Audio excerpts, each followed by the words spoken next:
Good afternoon. Thanks to all of you for coming. Hello. Okay? Are we okay? My name is Sharon Watt, and I'm the president of the League of Women Voters of Cowlitz County. As a nonpartisan political organization, the League encourages informed and active participation in government, works to increase understanding of major public policy issues, and influences public policy through education and advocacy.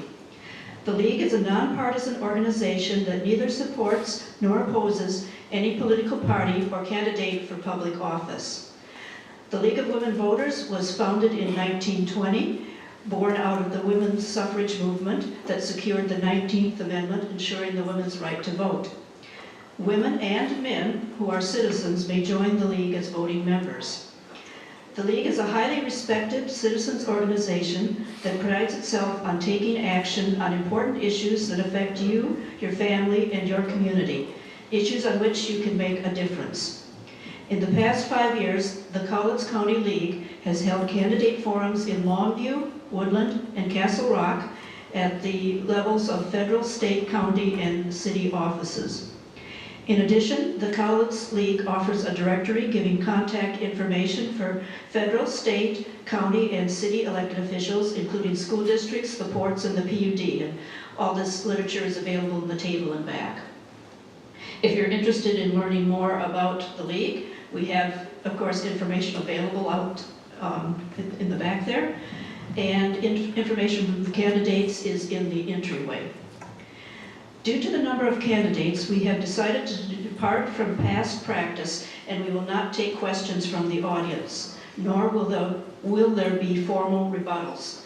We would encourage the candidates to make themselves available after the forum to speak with any audience members. Our moderator this afternoon is Irita Groves, who is a member of the League.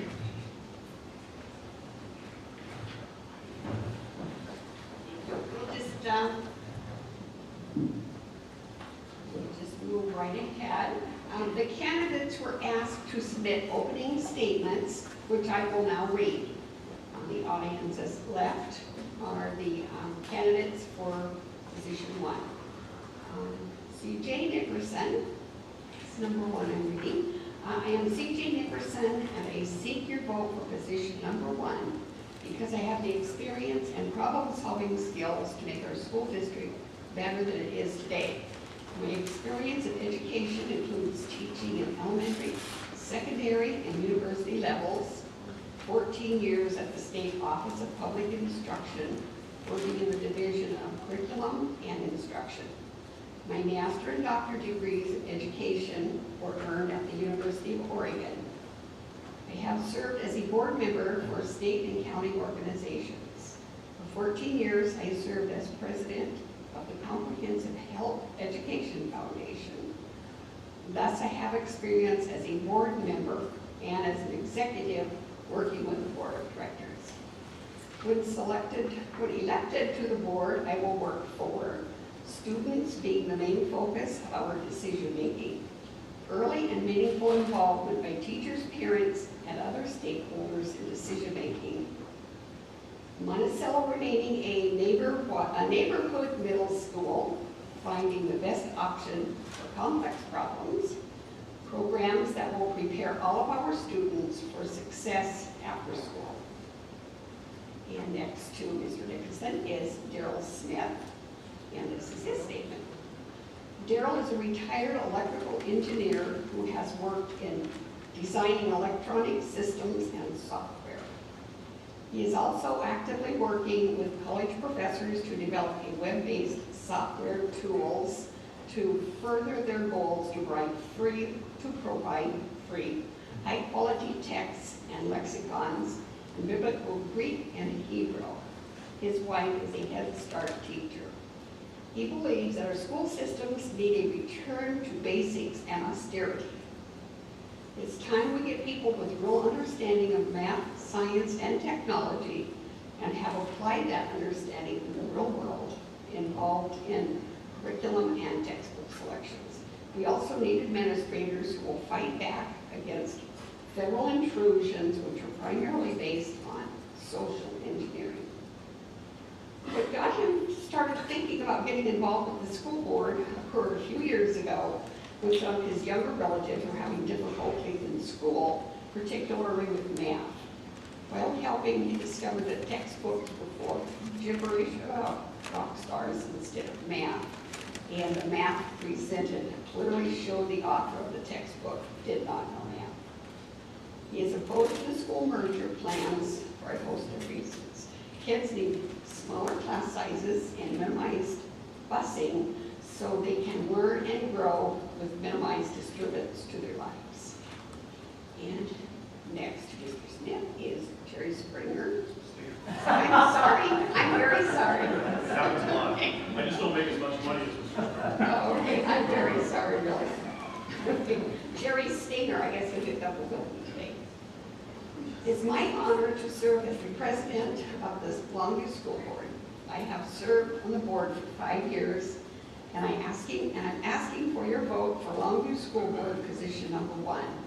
I am a 1980 graduate of Mark Morris High School, married with 2 beautiful children, both are enrolled in the Longview School District. I have a Bachelor of Arts degree from Vanguard University and a Master's of Public Administration from Lewis and Clark College. I worked 17 years in mid-management at the City of Longview and left in 2007 to purchase a small business. I am running my campaign on a platform of proven leadership that has helped guide our district through some of the toughest economic times that our community has ever faced. The same steady and purposeful leadership is required as we wrestle with the reality of our declining student enrollment and its effect on our district facility footprint. As an incumbent of the school board, I should be judged differently than my opponents. They have ideas and thoughts. I have a proven track record, and in the next hour, I intend to show you both my successes and my future vision for our children. Thank you for your time and consideration.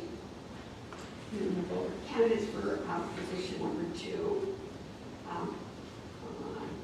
You're right. This is James Campbell. My name is James Campbell, current Vice Chair of the Longview School Board and candidate for re-election to position 2. Since my appointment to the school board and subsequent election in 2011, my experience includes subcommittees on budget, facilities, technology, and communications. I accepted the appointment and am running for re-election for one simple reason. I believe that education is vitally important for both our students and our community, and I am committed to the work we are doing. This position is not a stepping stone for me to a higher office, nor is this a decision born out of frustration over a single issue. This is not a single issue job. Outside, no, sorry.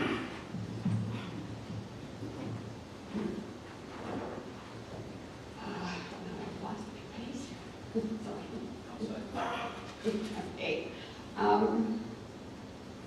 My experience includes subcommittees on budget, facilities, technology, and communications. I accepted the appointment and am running for re-election for one simple reason. I believe that education is vitally important for both our students and our community, and I am committed to work as we are doing. Committed to the work we are doing. This position is not a stepping stone. I'm committed to the work we're doing.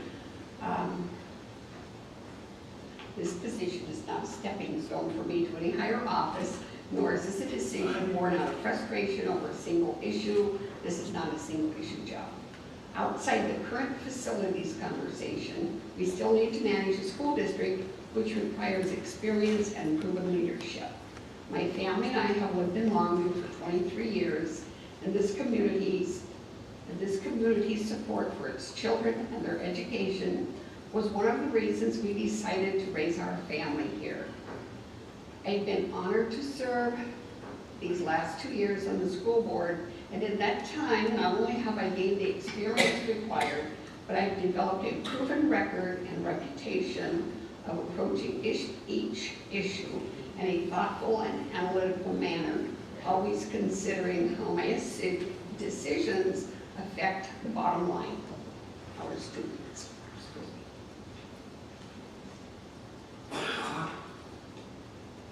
Next to Mr. Campbell is James Mossman, and this is his statement. Imagination is a possession of the young. Only children understand the infinite possibilities that this world holds for all people. Adults cannot comprehend this coexistence of imagination and reality. In the process of growing up, the ability to dream has become lost. Our schools need to provide our students the skills and knowledge, scope and sequence of a balanced educational program that enables our students to create a strong foundation and platform beneath their dreams. My 40 years as a classroom teacher provided me the insight and experience to help this community build an educational system that meets the needs of every student and in every classroom.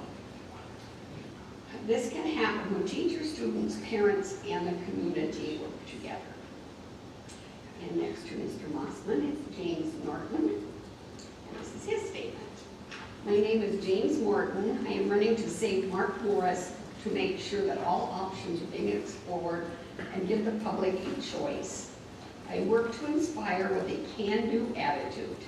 A can't attitude won't ever succeed. It is lost already, if it's lost already. We need to save money for technical training, expanding summer services, and other options that benefit the students.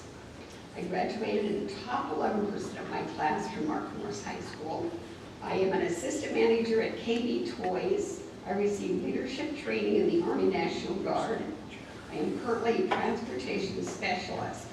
I have been campaigning for alternative hydropower that doesn't require dams for 10 years. In my opinion, affordable energy equals prosperity. Look me up on Facebook for details. I'm a 44-year-old Native American with a 2.5-year-old son. I have a fiance with 4 children. My fiance's children have also afforded me the opportunity to interact with the schools. I have been a long-time resident of Cowlitz County, as has my family. They have a homestead, which is McKee Road in Castle Rock. My grandma always said, show me, don't tell me. I am from Missouri, it's the show me state. And next we have J.D. Rossetti. Oh, I'm sorry, I'm skipping somebody. That's right. Okay. And this is J.D. Rossetti's statement. Invested, informed, and dedicated to a positive, healthy, and safe learning environment for our children. J.D. Rossetti is an advocate for Longview Public Schools in our community. J.D. Rossetti values input from our parents, teachers, friends, and neighbors, and he appreciates the opinions of our local community. J.D. believes we must work together to create positive educational opportunities where all students are challenged and given the support they need to achieve high academic goals. Now more than ever, we must continue in our pursuit of innovative technology and creating learning environments. J.D. Rossetti currently works as legislative assistant to Representative Brian Blake of the 19th District and owns jdbros.net, a local web design and consulting business in Cowlitz County. J.D. serves as board member for Pathways 2020, the Cowlitz United Way, and presides as chair of the Cowlitz County Democrats.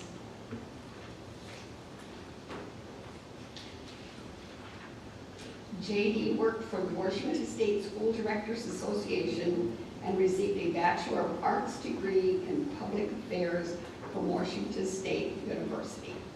J.D. resides in the Columbia Valley Gardens. So, I think we've all done this before and know kind of how it's going to work. We have timekeepers here. The red means there's 30 seconds, and the green means no. Okay, explain them to us. Okay, 1 minute for the yellow, 30 seconds for them, and stop.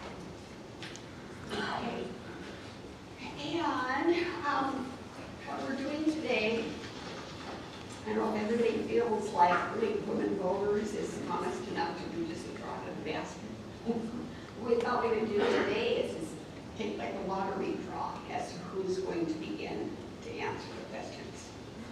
So any objections to my just doing so? And the name I called is James Norton. So,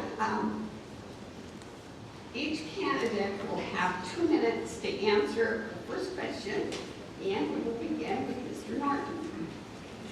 Aside from the school merger, what are the other issues of concern for you? I think the biggest issue facing the school district is how we allocate money, how we go about funding issues, and things like that. The best way to fund things, I think, is like the PTA does. They target what the needs are of the people, they listen to the parents, and they raise money for it. That's the success that the Longview School Board's been, that I've been seeing, like the Mid Valley School raised money for the playground equipment when the school board said they didn't have money for it. These volunteer groups, the community groups, like the auxiliary at the Longview Eagles, for example, are the things we should be doing. And the school board has started a foundation. I think we should support things like that. Get a trust fund going for the public to fund these issues, so we don't have to rely on the next level of government to do it. And so I really think most of the issues are about how we allocate money. We're required to do certain things to justify why we spend money, how we spend the money. That's why we spend all this money on these evaluations, these estimates. All this is wasting money. If we could just, if the board knows really what needs to be done, if we have the mechanism to fund it, we could spend more money educating children. And that's what we're here to do, is get the best bang for our buck and the most education for all of our kids we can. Thank you. And Mr. Rossetti is next. Would you like me to repeat the question? No, I think I have it. Thank you very much. Thank you all for coming today. I really appreciate the support and coming to hear what all the candidates have to say. Thank you to all the candidates for being here as well. Appreciate everybody's participation, and of course to the league for putting this on, because I think candidate forums like this are very important for the community. So to answer the question, I just want to start with saying that I think the biggest issue is innovative technologies and creative learning. And I would say that by 3 different avenues, because I think we need to look at the whole child all the way from K to high school. The 3 areas are 3rd grade reading, that's number 1. Second would be STEM, a focus on STEM technologies in middle school, and the last is career readiness for high schoolers. So with 3rd grade reading, I think it might be time to start having the discussion for elementary schools to go to a year-round school. I know it's been talked about before, but I think that we need to start having that conversation again. And I'm saying specifically in the elementary schools, because the kids develop in the elementary schools, they need to be able to read by 3rd grade. And every time they go on summer break, they take a step back and they lose the progress that they made during the year. We need to stop that vicious cycle and continue to see improvements in reading in all the elementary schools all across the board. The reason why we need to focus on all elementary schools is because if one kid moves from one district to another district within the Longview School District, they need to be able to participate in the same place that they left off. Second is the STEM technologies. With STEM technologies, we need to focus on middle school and integrate those with electives, because kids need to be able to have a well-rounded education and be able to experience a lot of different things in those developing ages. And last, career readiness. I think that we need to really emphasize vocational programs in high school. We need to look at horticulture, because I see Ian in the back. We need to emphasize the trades. Jeff Washburn and Mike Bridges, I talked to them about doing electric lineman type work as well as building trades. And so those are the type of vocations we need to provide, as well as Running Start program that we already do. Thank you. Thank you. And now we will go to Mr. Nickerson, running for position number 1. Thank you. In looking beyond the merger question, I think that for me, one of the top concerns is what I call talent flight. We've lost 11 top educators from Longview to Kelso. Just recently, a school psychologist left Longview, took a job in Kalama, even though, for less pay, even though they will have to commute to Kalama. Those of us in education know that the most single significant determining factor outside of the family and how a student learns is the teacher. We cannot afford to lose top-notch teachers. School board members need to ask the question why. Losing talented professionals is, in my estimation, a more serious problem than losing students. We lost 49 students this year out of a projected 150. So the district actually overestimated the number of students we would lose. The number two thing I would have would be the levy. We have an impending levy. The incumbent rightfully takes credit for having passed 2 levies along with support from Jody Kirkpatrick. Now those of us who know Jody Kirkpatrick know he got more than support from Jody. Jody has spent countless hours working in this district and has a great reputation for her commitment to the schools. And I think it's important that we listen to her words at the November Facilities Planning Commission. And I would hope the incumbent takes note of this, that in spite of the fact Longview citizens have a long-standing history of supporting schools, she said, if we close Mark Morris, we may never pass a levy again. I think that's a serious problem. Thank you. And next, Mr. Smith. Thank you all for having me here. And I think it's the biggest issues that we have right now is we have a lot of people that are into management and administration of the school system without really looking at the core curricula, and as Mr. Nickerson said, about retaining teachers who can teach. And throwing money and time while the core is crumbling is very ineffective. We need to make sure that our curricula is good.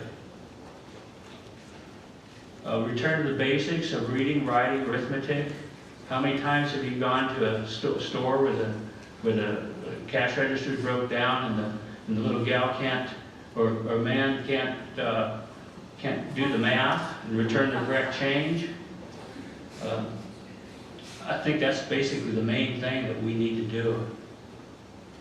And it's getting to be times of austerity, and we need to make sure that we look at all our options and not throw away the real estate that we have, because we may need it. We may need it in the future, and once you get rid of real estate, it's much more difficult and expensive to get it back when you need it. Thank you very much. Mr. Stan. Thank you, Mr. Nickerson. I appreciate you giving credit to Jody Kirkpatrick. She's done a wonderful job. I will take any credit you want to give me as being the co-chair of 2 successful levies as well. I will say, sir, I never saw you through the doors of any of those levies that we've worked on. And I think that everyone in the community understands how important levies are. And I think the community needs to be involved in our levies. And I'm proud of the fact that I worked very hard on both levies to be able to see those levies passed in the middle of 18% unemployment in this community. We had the stations from KLOG, from all of the local stations coming down to Longview to see how we were going to run those levies, because they didn't know how anybody could pass a levy in the kind of environment that we were facing. So we went into this levy just believing in the people of Longview, as they always have supported their kids in phenomenal ways. And in fact, we not only passed the M&O levy in this community, but our community stepped up as well and did a tech and cap levy on top of it, so that our kids could have the future that they need with technology in this community. And they didn't do it just once, you did it twice. And I want to thank you for your participation in that. And I know as we continue to move forward in this process, that the community is going to continue to do that. Because our kids are the important factor here, not the issues we have in front of us, but our children. That's what's important. I would like to say that when I did come in, my platform was technology. I want to see our kids empowered so that they can get out, they can get the jobs they need, but they need the tools to do it. And so that's the one thing that we've been able to do with this money that you've been able to give us, is to do that. I also, the PLCs we've been able to give our teachers, the Lake Star, where our teachers can now come in and start talking amongst themselves, finding out what our kids need. These are programs we're building on to try to make our kids have the best possible future empower them in the best possible ways they can to be able to lead our kids forward. Thank you. We'll move on to question number 2.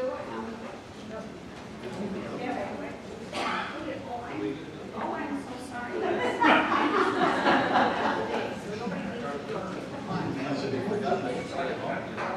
Very sorry. Okay, Mr. Campbell. Well, thank you for the opportunity to speak with you here today.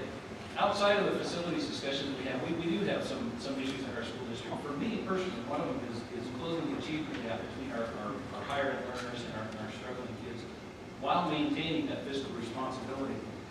Hopefully with the implementation of Common Core, which is a big thing on our plate, we can keep that because our school district, especially at the elementary level, has a very high mobility rate of kids moving. And we do need to make that curriculum standard across the board for everyone so that these kids are learning at the same pace and the same material.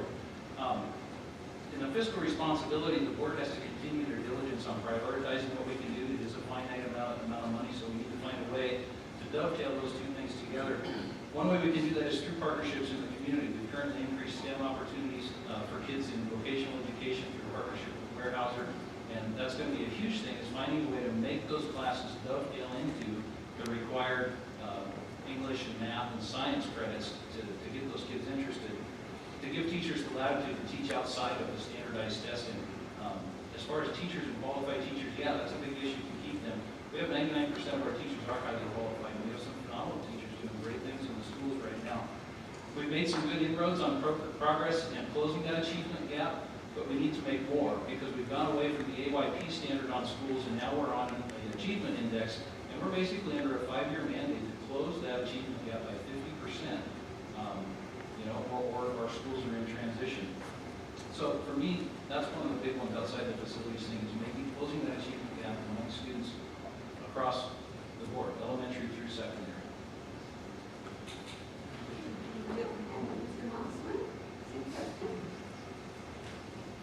Thank you. I had a lot of time to prepare. That's great. I know. Thank you. We chains have to stick together. As a teacher for 40 years, I can see things that other people in other locations don't see. And you probably understand that I've been in the classroom at least 50 days this year, not only as a teacher's son, but also as a volunteer. I find that whatever policies that we have need to start at the classroom and move to the boardroom. And I do that following Glasser's book on education. It has to start at the classroom and move to the boardroom. And we need to do that more. Second of all, the teaching platforms. Those teachers in the classrooms who have to create the magic that makes our children learn, that has to begin in the classroom, not at the district office. Sorry, not at the district office. It starts in the classroom, and then the teachers get together in groups and decide where their students are, what the strategies are, what the materials are, and what direction they'll go. It starts in the classroom, then moves to the administration. Third, we have a lot of talk, and some people said I was silly because I was de-emphasizing square footage, and I was looking at scores. I'm not a contractor, okay? The only thing I know is schools and children and how they learn and how they don't learn. We can't concentrate on bricks. We have to concentrate on books. We have to concentrate on... Wow, I'm shot. All right. And we'll choose it the same way. Who's going to start with the second question? I'll draw Mr. Mossman, who will get to go first for the second question. I'm a slow writer. not all students are college bound, is the district doing enough to serve them? Why or why not?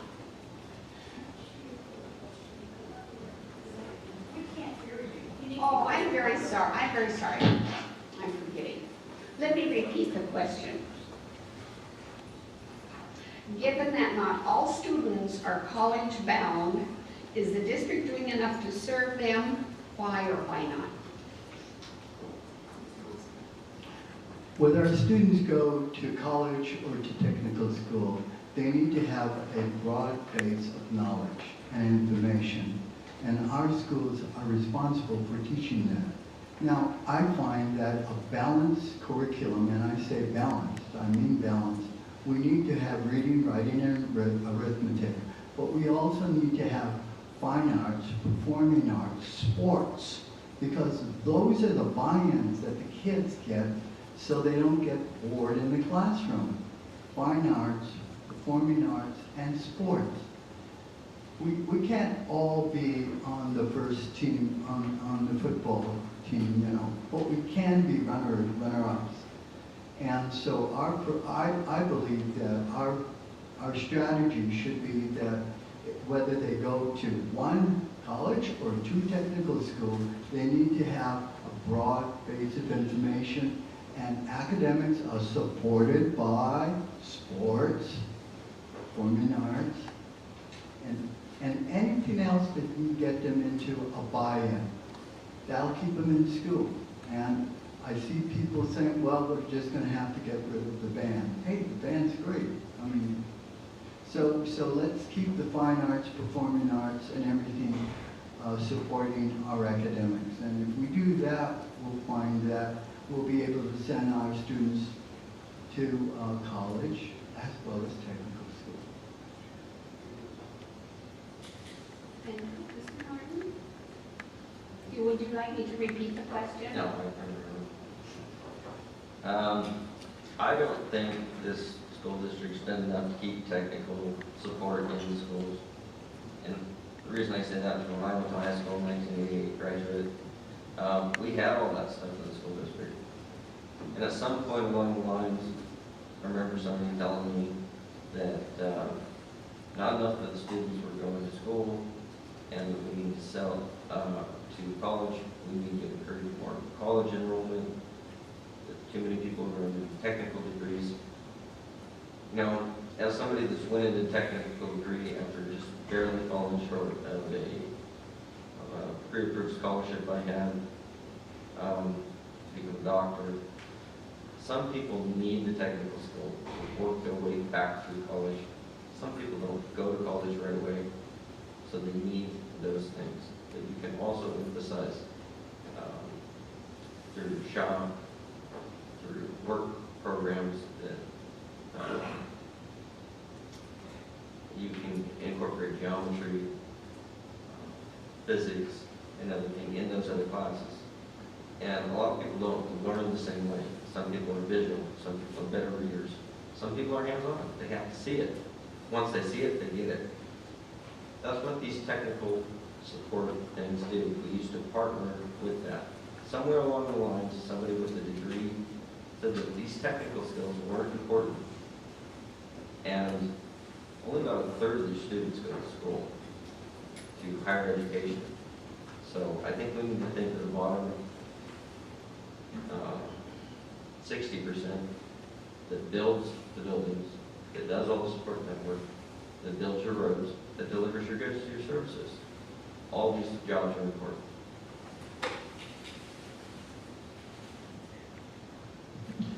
So the question, is the Longview School District doing enough for students that are not college bound? And my answer is, I don't think that they are, and here's why.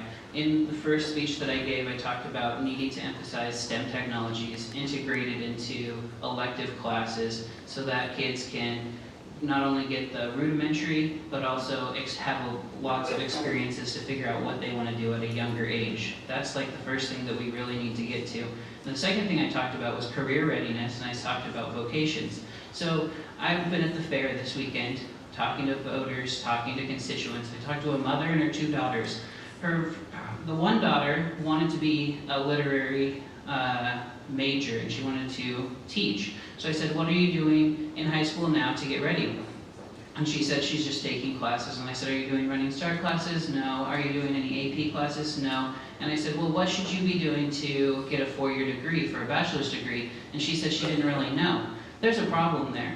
This student didn't know the support, didn't have the counselors, didn't have the advisors telling her the classes she needed to take to get over to LCC, to get a 2-year degree, or to get into a 4-year school. That's what we need for those students. The other student had no idea, but she wanted to do something in healthcare, which is a good field to get into.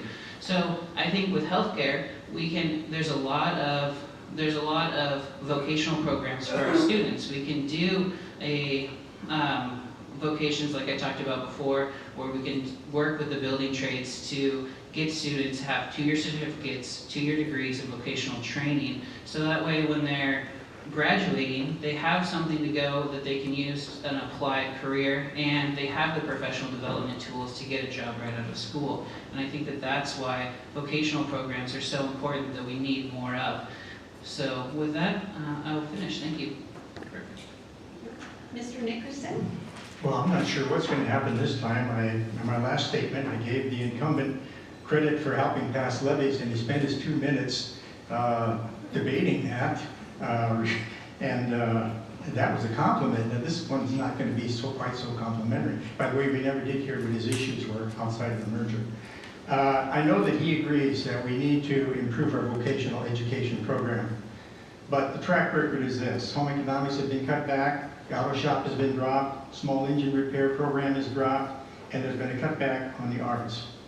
Those are all programs that help keep kids in school and help prepare them for non-college careers. I think what we need to do is have early identification of these students. They need counseling once they're identified.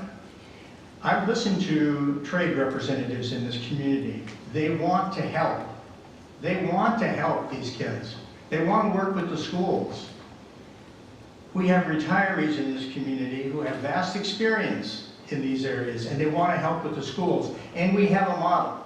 The Bits and Bots robotic program is a wonderful model. I guess we're coming out of the closet, but my wife and I were anonymous donors, and we were invited to come to their awards strength program. And I sat at tables with retired people and employed people who were mentors to these young folks.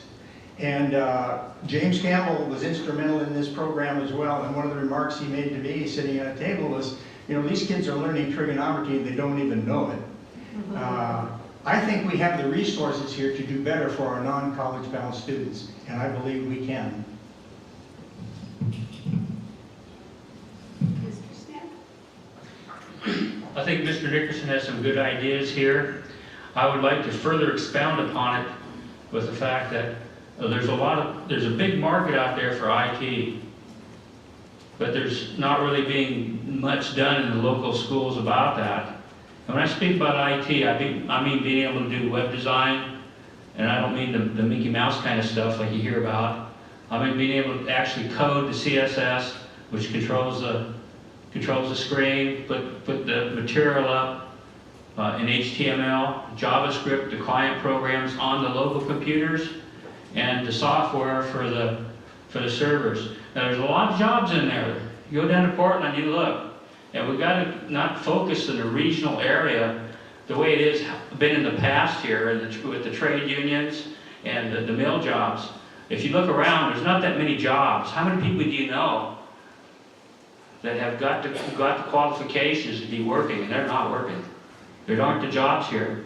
IT is the future, and we need to put resources into that. I think we should have a shop, just like a mechanical shop or a wood shop, and that should be in IT. We should provide that in our high schools. So as far as what the schools are doing now for the people that are not going to get a degree, they're not doing very much beyond the basics, and we need to get the basics better, especially the math and the science. Thank you. Mr. Stinger? In my opinion, this community needs a vocational training center. I don't think there's any question about it. We've got kids in this community that are not going to go to college. It's not their place or role. I usually got a pretty loud voice, so can you hear me? And so one of the problems that we face from a district level is that Longview's not, the district of Longview is not the best entity to start this with. And the reason is because if we create a vocational center at Longview as a district, then what happens is that we start poaching, you can call it that, students from other areas. From Kelso is going to come over, Kalama may come over. We may start bringing these students in. And all of those districts are very suspect of that because they're losing money that otherwise could be coming into their districts. So they keep a hands-off issue on that. They don't want the Longview School District to be the one that's running this. It needs to come from LCC. Lower Columbia College is the perfect entity to pull together a vocational training center for our community.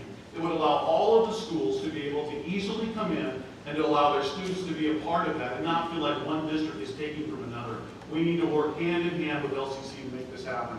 I'd also like to say that I have an idea this year that I would like to implement is that I think we need to capture our children. And how we're going to capture our children is we need to start allowing kids to have more electives when they're freshmen and sophomore, not when they're juniors and seniors. Because if they have more electives when they're younger, you can capture their imagination. They can go in, they may find that class that they never imagined that they would love. And it keeps them in school. It keeps them energized. It drives them forward. And instead what we do is we let the kids have their electives when they're juniors and seniors, when they really need to have the most rigor and study the hardest because they're just about to transition into the point in their life where they really need to do that. Instead, we've got it backwards. I think that what we need to do is we need to make that change. It gives kids the opportunity to be able to find out what they truly love, and then let the juniors and seniors really start putting their nose to the grindstone and have the rigor that they need. Thank you. All right, thank you. Is our school district doing enough? I don't know if we can ever do enough, but we are headed in the right direction, in my opinion. Not all students are going to go to college, but if you ever go into the shop over at Mark Morrison, I've spoken to this before, there's actually a chart on the wall that says Plan A and Plan B. Plan A is I go to college, get a good degree, go out and get a job for $16,000 a year.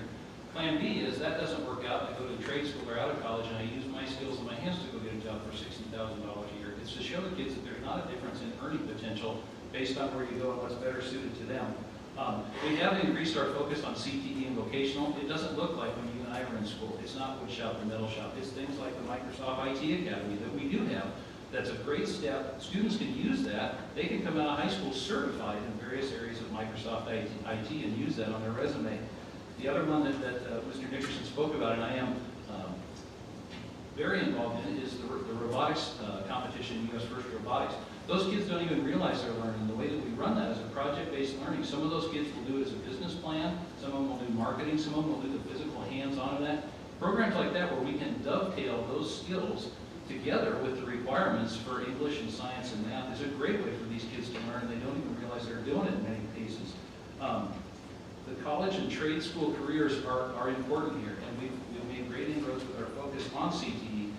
I'm proud of the fact that we have worked hard as a district to maintain some of the arts and music programs. There's many districts outside of here in larger urban areas where they don't have arts or music or any shop classes to any degree. So we are headed in the right direction. We need to do more. CTE vocational is looking different, and I think it's vital for the education. I almost think it should be required that all kids take a vocational class outside of their normal comprehensive studies. Thank you. We'll go on now to question 3. Again, 2 minutes for each candidate to answer. And this, we're beginning with Mr. Rossetti. And the question is, what would you recommend given the district's ranking on the Office of the Superintendent of Public Instruction's 2011-2012 report card?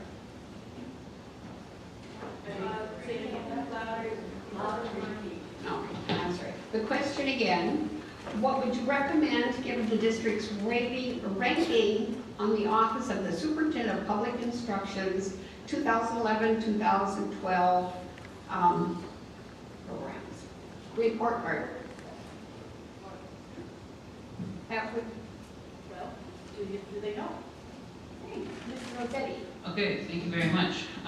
So what would I recommend? I would recommend, first of all, that that we all know Monticello a few years back was a failing school, and the principal at Monticello has done a fabulous job turning that school around and making it much more successful. Now there's been talk that the other two middle schools, Cascade and Monticello, may be transitioning or sliding into a similar role that Monticello was in. And I think that the first thing to answer this, to address this question, is that we need to take what we've learned at Monticello and take all the great successes from Monticello, and we need to apply those and help train the administration and staff at Monticello and Cascade so that all of our schools start to do a better job and we see better student success.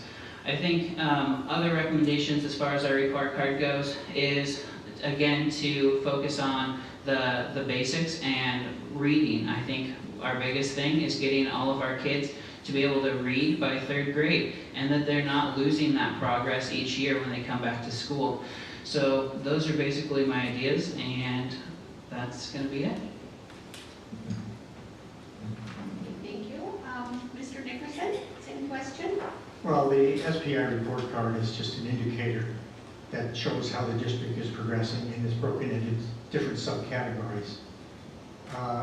I think the most significant thing we could do was begin to spend some of our reserve funds to upgrade, give our teachers, our building principals, our paraprofessionals, other people in the district more of the tools they need. If you look not at the budget, but how the budget's been spent over the past 4 or 5 years, this is a district who has traditionally underspent its budget, and the 2 areas that it underspends it in the most are in personnel, dealing directly with kids, and instruction and materials. And, you know, as I mentioned with my first comment, we've got this, what I call a talent flight.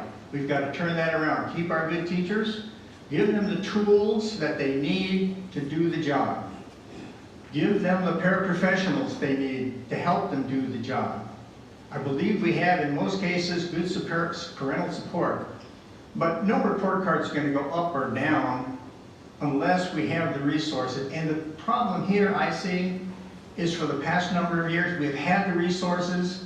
The district has chosen not to use those resources, but build a reserve fund far more than it needs to be. It's time to spend that down for kids. Thank you. My comment on this is that some of these statements that were made on the other side of the table are a good example of why I'm talking about the technology being so bad. To say that Microsoft, to have a Microsoft certification program is some big thing. All that is doing is making a consumer for Microsoft products. It is doing very little unless you want to set up a computer store. And anybody can get that certification. There's a lot of computer stores around here, but what does that do? That doesn't give you the general technology in order to go out there and work anyplace else, except in a small town or something. And another thing is throwing the money at equipment. You know, tools, right here's a tool that people need. Right here, it's in the mind. It's not fancy equipment. I remember when calculators first came out. You know, that there was a big debate about that, and it has proven to be the fact that people using calculators, they still can't do the equations and get the right answer. I know there's some classes that teach something called approximation or fuzzy math or something where the students are required to come up with just an approximate answer to something. Well, you get in the real world and you're working with something, if that number doesn't come out right, it's going to mess up. It's going to mess up badly. Sometimes it can be fatal, and I've seen that happen. When I worked for Boeing, I've seen a mistake made in software. It's been covered up, but a couple thousand people died because of that. So once again, it's here in the mind, and we need to get our children to be thinking, to be able to think for themselves, and not be tied down to any kind of vendor like Microsoft, because it's a dead end. Thank you. Mr. Springer? I hope the voters did it right, that's all I know. I don't apologize for the Longview School District's budget. I'm proud of our budget. When I first came here 5 years ago, we were at 0.3% in our reserve fund. Our bond ratings were down. We had no money in reserves whatsoever. And over that time, we built that budget up to a minimum of 5%. Now, I don't know how you work your budgets at home, but Mr. Nickerson seems to think that we need to spend everything we have. That's not what a rainy day fund is for. With that money, we've been able to do a lot of fantastic things in our community, with our children. For instance, we're about to start all-day kindergarten. That's coming out of a reserve fund. Now, the state is now kicking a little bit of money into that as well, but all-day kinder are coming to us because we've been able to be prudent with our budget. We backfilled teacher salaries. The state came back and took money away from our teachers. And because of the fact that we had a budget that was a healthy, at least a 5% budget, we were able to go to our teachers and say, here's that money back. And we gave it back to the teachers because we appreciate our teachers and the hard work that they do. When I came to this district, the kids still thought that Richard Nixon was the president because that's what their textbooks told them. We had no new textbooks. So we used the money coming out of the reserve fund to build a 7-year rotation where we're rotating now and replacing curriculum on a regular basis. Our kids now have books that are up to date and working. We're just now, if you get a chance, when Kessler gets reopened, we've just now, out of the reserve fund of that, we've been able to take a bad concept, which was an open concept, where teachers could not hear each other, students could not hear because of all the noise in there. We built walls in there, and we're redoing that, making that a better place for kids to be. I believe in prudent and purposeful budgets, and I feel like we've been doing that since I've been in this district. Mr. Campbell, same question?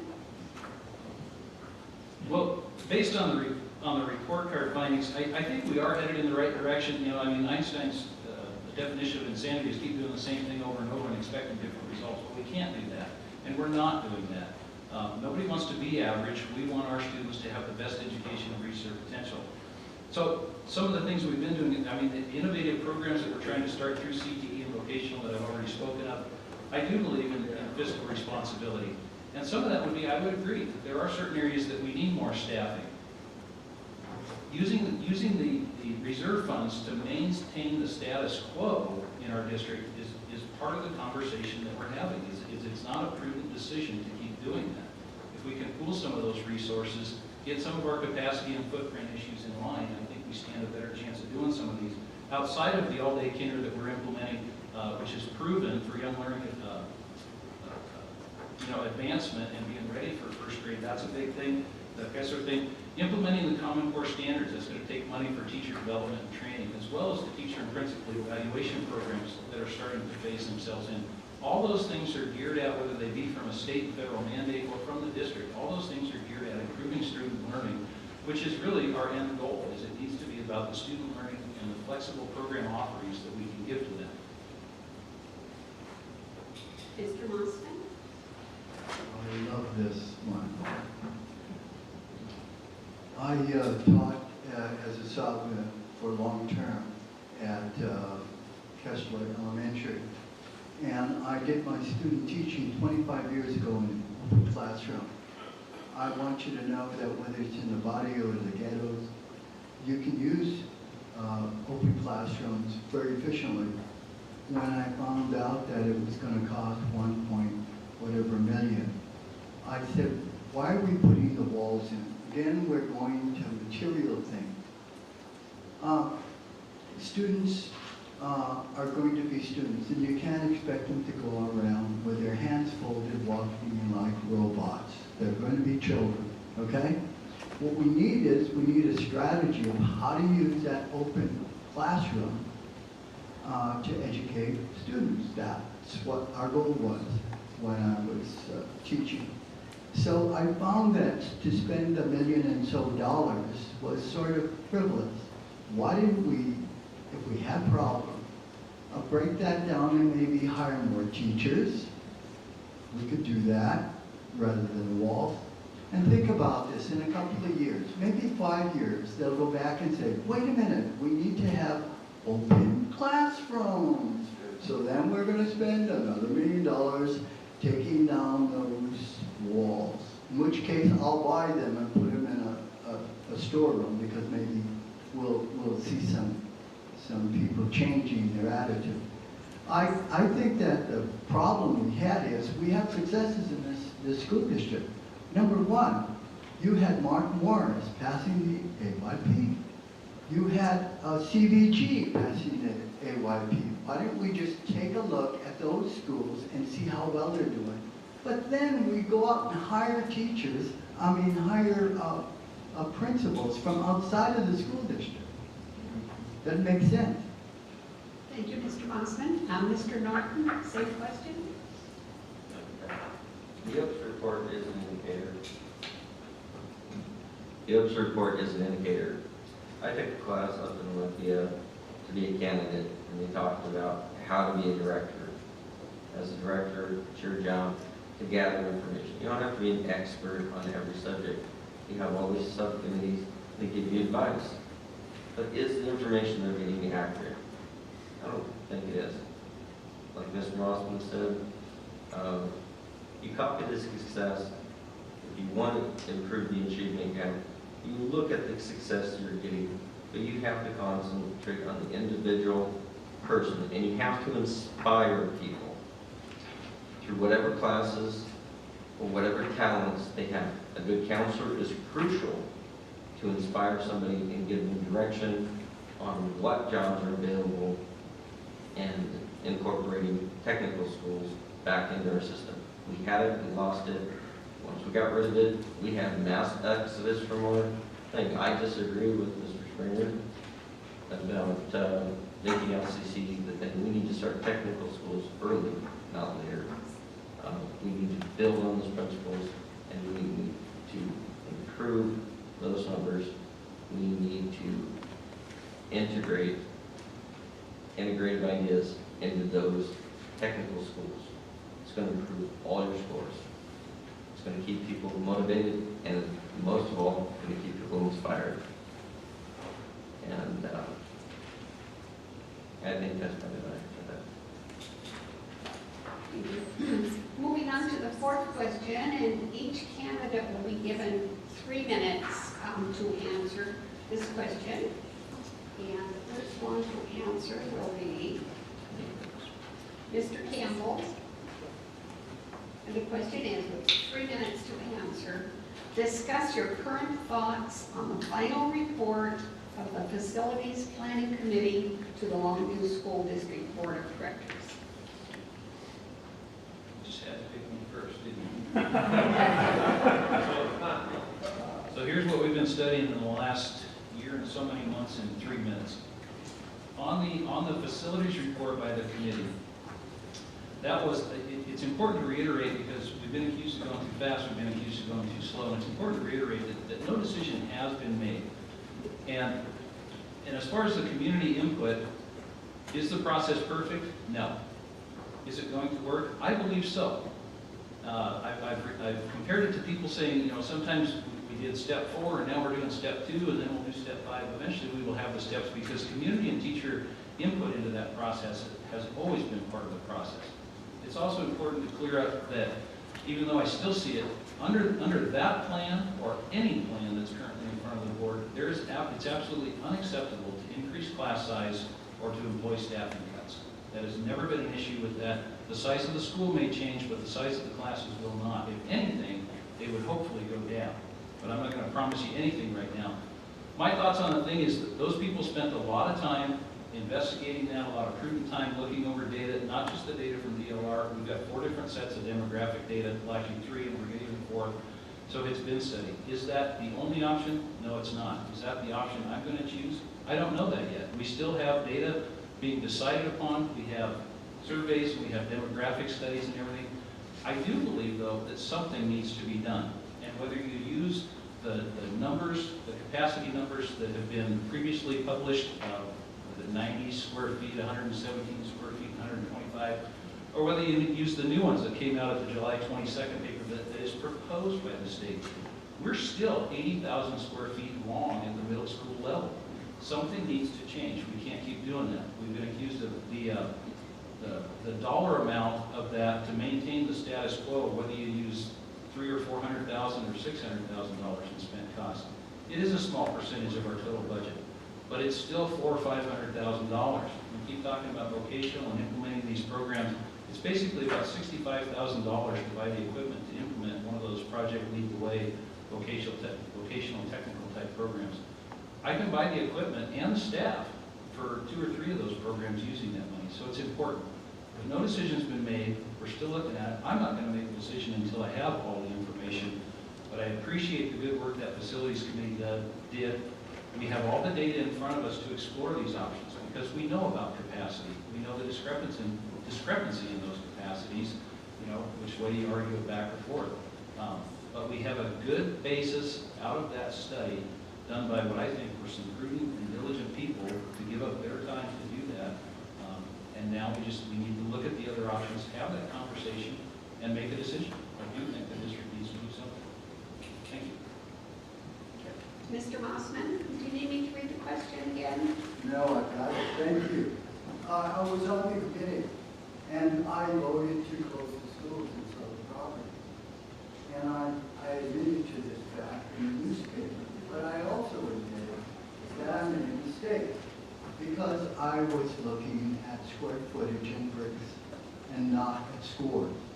And if we were given some scores, but you see, they said, that's not your job. You're only supposed to. So I'll just take a good one. 19 portables. We're using 19 portables now. Now, you took the students in those 19 portables and you plugged them back into the regular building, there's no leftover space. So I got a deal. I'll buy all those portables at a garage sale, okay? So where is this extra space? So if you're using 19 portables, then obviously we're not using our facilities right. So I believe that we should have put those students back in and sold the portables off, and then we wouldn't have had this discussion about leftover room. Now, you could keep 1 or 2 portables maybe just for a special program. But if you have enough room in there, why can't we put the garden program in a regular? Sure you could. There's enough room, according to the statistics. So I was given data that was questionable. And I was, up here, I was the only one on the committee, but I did say that I made a mistake. And when I started looking at the learning curves going down, I realized I made a mistake. I think that we need to focus our money and time into programs that bring children's skills up. That's what we need, not buildings, okay? That's where it is. I just would like to see, right now, I have something that I used, a HURT. I call it the HURT barometer. The HURT that's happened because of feeling, because we started with the committee instead of with the teacher. Now, if we used a different strategy and the superintendent had gone to the teachers and said, hey, I think we've got too much space, and started with the teachers, it would have worked great. But it didn't. It started outside, and the teachers found out in front of page of the newspaper that the schools were going to be closed. So I myself would be outraged. So the strategy for dealing with this problem was less than perfect. But from now on, let's start with the teachers and then make some decisions. Thank you. Mr. Norton? Okay, this merger I think is a bad deal because the estimated cost of repair to the building, Mark Morris, was $24 million. Then they had to reevaluate and lower that to 18. There's some cost differences here. If you take what it costs to repair the building plus what you sell the property for, because you want to improve the higher education of this community and elevate LCC to a university, there's some benefits and there's some drawbacks to that.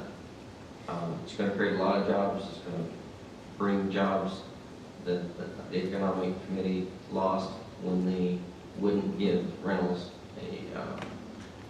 a contract to keep their rates lower so that they can stay in business and create jobs for us. That was a big loss to our community.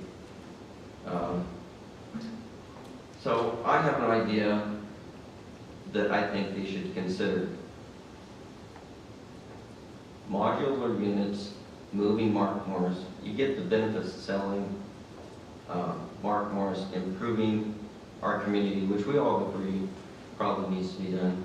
And I would love to go to a local university and further my education. That's a big opportunity. I think that modular units today, like technology of hydropower, have improved so much, you would not believe that their standards are higher than standard construction. And the problem with our school districts is lack of repair to the buildings and poor construction. Part of the poor construction, they're using the same materials in the new construction of the buildings that they use particle board and wafer board, but it's exposed to materials. Modular buildings aren't that. You could trade in the 19 modular buildings we have, use that as a down payment, or if they're in good enough shape, you might be able to reuse them to move Mark Morris to a different location. Check out the options, see what's the best bang for the buck, what saves money for the children, so we can fund other programs. If the school district doesn't like it, the public doesn't like it, it should be their choice to say, we don't like that.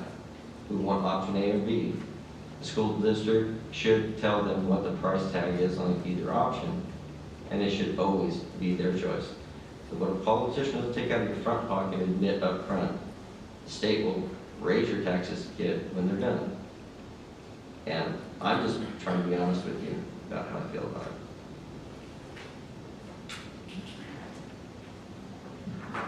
Okay, so discuss the final report of the Facilities Planning Commission. So I sat in that meeting and I listened, and I think the first thing that we all need to understand is when asked about the capacity numbers, like it was admitted that the capacity numbers that we are given are not the same ones that OSPI uses to determine the capacity for the buildings. So there's some definite flaws right off the bat. My degree is in policy analysis, and this is what I was educated in at WSU Vancouver, is how to determine what's the best public policy.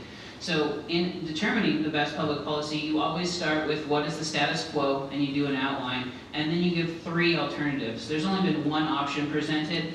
This is a raw deal just right off the bat. So with that, even if we continue to explore this, they talk about the 5-year plan, the 10-year plan, and the 20-year plan and what they're going to do. I don't think that we need to even go that far right now because we haven't looked at all the options, and they're still considering the options. I think what we need to do is slow down. We need to continue the discussion because I think the discussion is good, and it's good for us to talk about these types of things, specifically consolidating or not to consolidate schools and what we should do. I have my own take, and it's what Barb Westrick presented as option number 6. And I think that we need to do some small incremental steps. What we need to do is we need to look at our efficiencies. For instance, we need to make sure we have warranties on our buildings so that we're not spending extra money on things that we don't need to be spending on. Then second, we do need to look at the 19 portables, which are about 1 full elementary school in capacity. But then they say, well, that's not even part of the report. So if we're going to continue to argue down this road, then let's look at leasing, mothballing, or selling the Broadway campus. I think we can take the ADA programs and the Head Start programs. The school district said it's no problem to move those to the Mint Valley campus and the North Lake campus.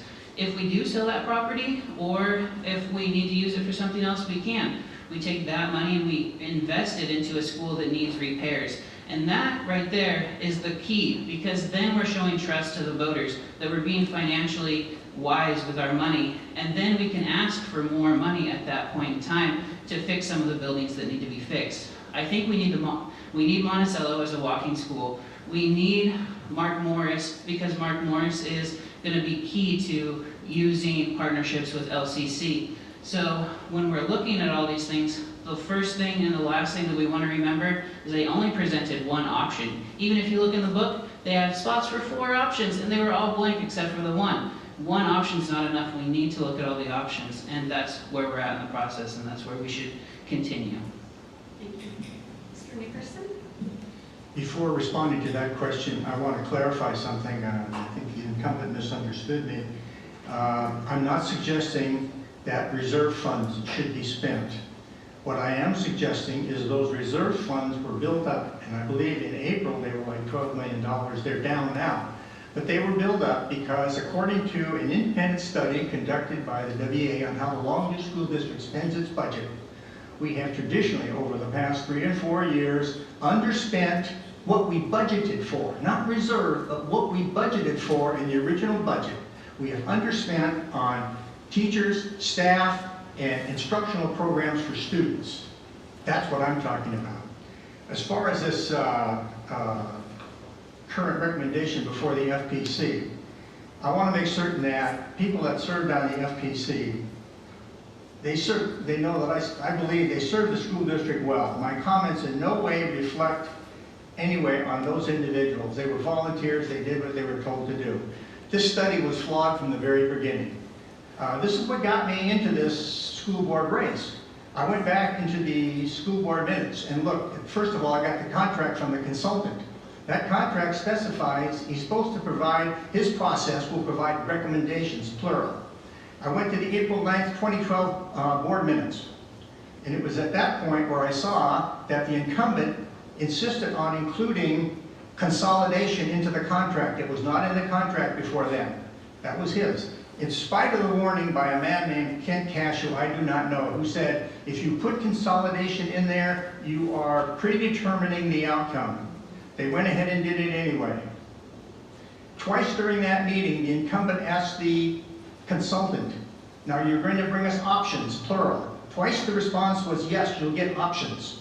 A few months later at a board meeting, he asked the consultant the same question, you're going to give us options? And the consultant said, no, you'll get one recommendation. Well, I know this, if that were me and I was using my own money, that consultant, I would have fired him on the spot. I would have said, you either bring me what you promised or you're fired. That didn't happen, the process went on. I've identified all kinds of flaws in this process. I presented it to the school board. It's like giving them, I don't know where. When you have an architect, the stature of John Crook, who goes before the school board and says, these numbers are wrong. And if the numbers are wrong in the beginning, then the outcome's going to be wrong. The LAA task force voluntarily went out and did their own survey on capacity using the district's same criteria. And they're trying to tell the district the middle school won't work. You don't have enough space for these kids. You've underestimated some things. Not only that, if you close Monticello and you absorb the kids, you don't have the teaching stations for the teachers. The sign says stop, but I have a lot more. Sorry. This is a good example of that fuzzy kind of math I was talking about. And that's one of the reasons I don't trust any of this report at all. So I want to go slow, and if anything, the only thing to sell would be Broadway, so I'd go with option 6. But who knows what the future is going to hold. Right now, we may not have in 4 or 5 years, we may not have very much money available. The way the country's going, the economy's going. So to rely on school bonds and being able to do that, well, you know, the school district, just like government, works for the people, and it's the taxpayers of this area that are paying for it. It's not for the benefit of the teachers. It's not for the benefit of the administrators. It's not for the benefit of the school board. It's for the taxpayers and their children. Thank you.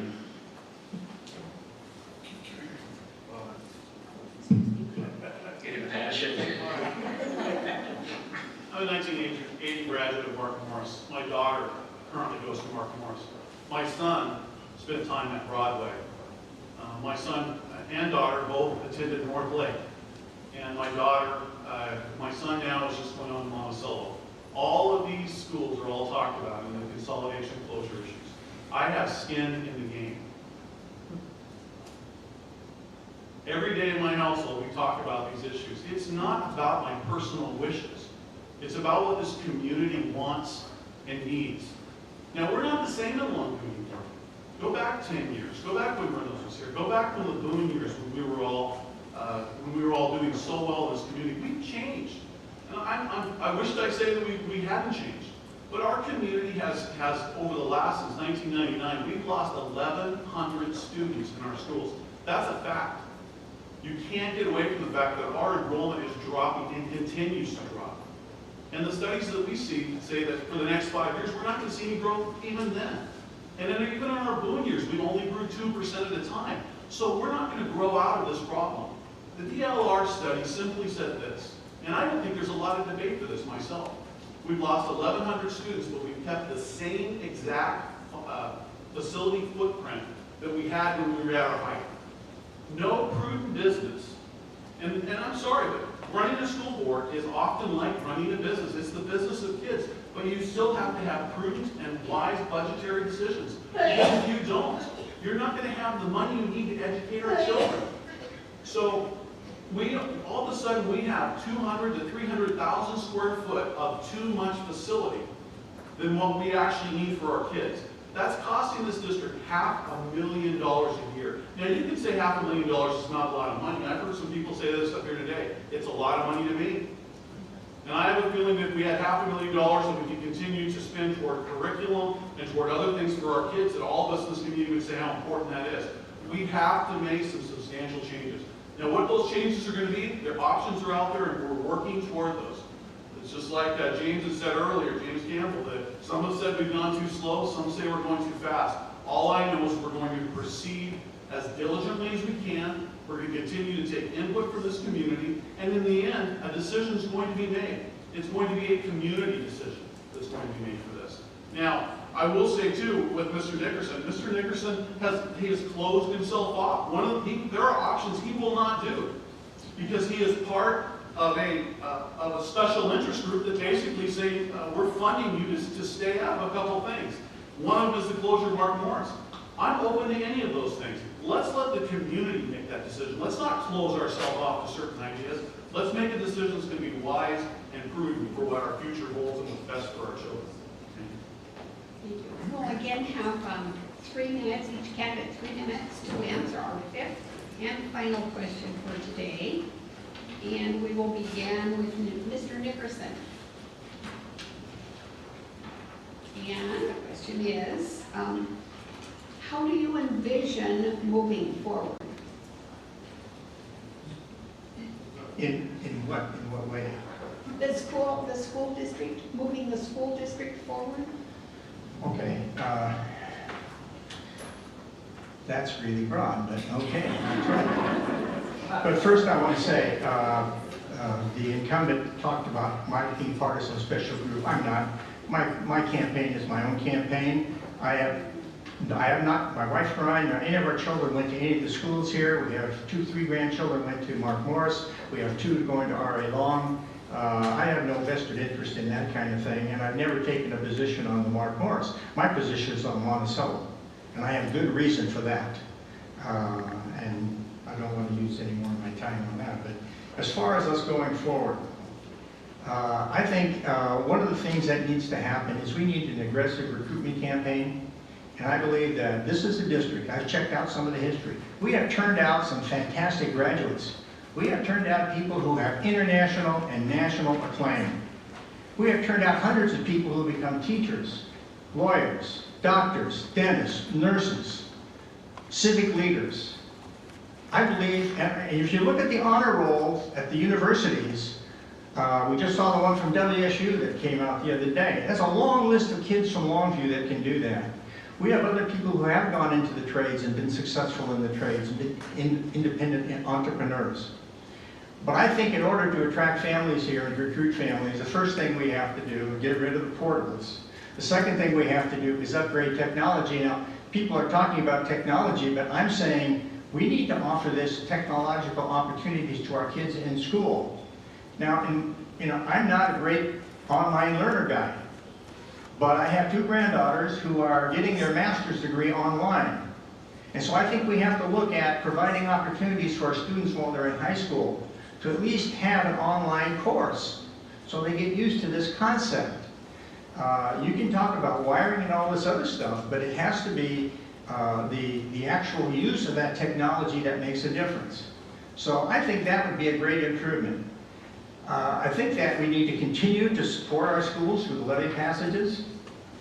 And I think that we need to work on upgrading the programs for our non-college bound students. And I think we have help in the community to do that. I think there's a bright future here in Longview. I believe we can recruit. I would list those people, I would get rid of those portables, I would upgrade the technology, and I'd give that information to every realtor and say, when you have a family that comes to town with kids, show them this is what Longview can do, and this is what Longview is doing. I think that will help. I think we can turn those numbers around. Some may say I'm optimistic, some may say the trend's going the other way, and I say I don't care. Why not? Why can't we do it? I believe we can. Thank you. Well, I envision going forward to do a thorough review of the curricula and the textbooks that are being presented. And I know one of the reasons that there's a drop in enrollment is that there's a lot of people that are going to homeschool. And the reason they're going to homeschool is because they don't like the public schools and what is being taught. I know my son was went to a private school, Longview Christian. He wanted to play football when he was a senior. So I said, okay, you can go to Art Morris. He did.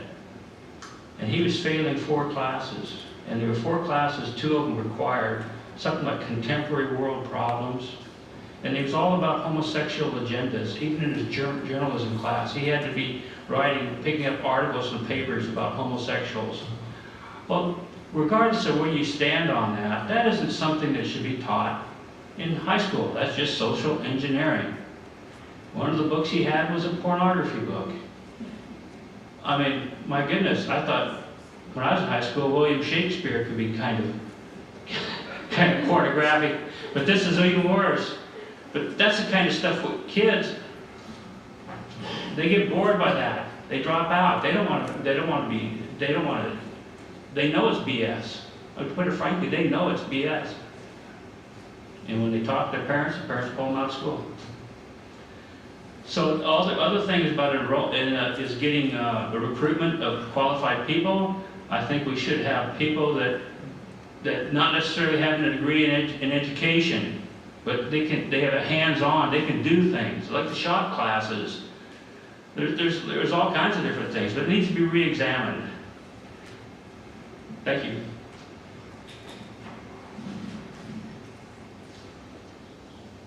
Mr. Stevens? I believe we should stay the course. And I believe right now the leadership is required unlike it's ever been required before. This is a difficult process for this community. It's not a time to bring in new board directors where you've got to train them to begin to understand the process. I've been a board director and am a board director now. And I know how much time and effort it takes to learn even the rudimentary things of what it is to be a board director. We need to stay the course. Leadership is required. You know, it's an odd thing when you're a board director because you often have to say stuff in public that you wouldn't say otherwise, but I will say this. I have seen the district through some of the most difficult times in this community. It wasn't easy when we had 18% unemployment. We had to lay off untold numbers of paras, administrators, teachers. Those were hard cuts, hard, difficult times. And yet, we stayed the course. We moved through that. And even in the midst of that, when we're able to bring Common Core into our process, to be able to get the professional learning communities for the teachers to have, we still managed to be able to put together important things, curriculum, over a 7-year time, a 7-year period where we're replacing curriculum, even in the midst of all of that.